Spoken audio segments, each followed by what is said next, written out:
Midlife can feel like an emotional whiplash. Hi, this is Jill from Jill's Empty Nest and the author of My Journey to Myself. Welcome or welcome back to my channel. This video explores the confusing emotional seesaw of life transitions, where relief and sadness coexist.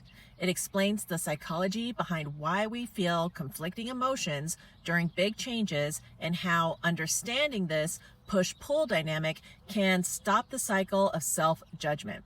Have you ever finally reached a goal or made a big change only to find yourself crying 5 minutes later?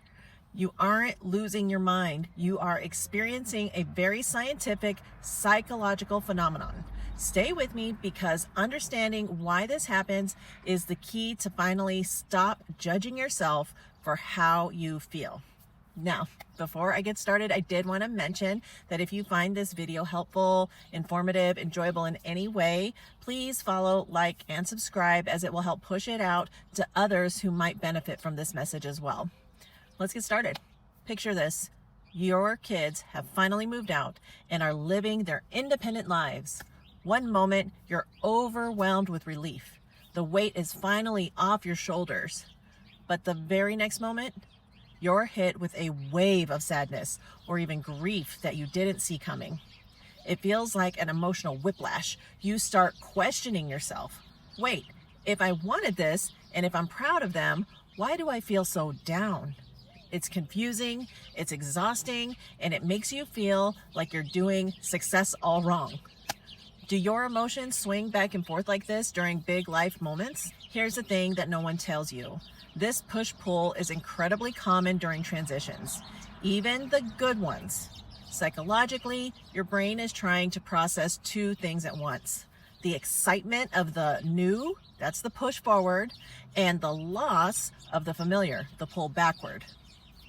Transition isn't just a bridge from one point A to point B. It's a middle ground where old you and new you are still negotiating.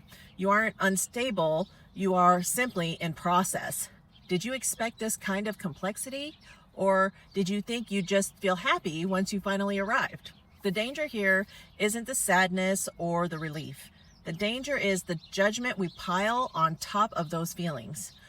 When we don't understand that emotions come in pairs, we start to label ourselves. We think we're being ungrateful or that we've made a mistake. But understanding your emotions prevents that self-judgment.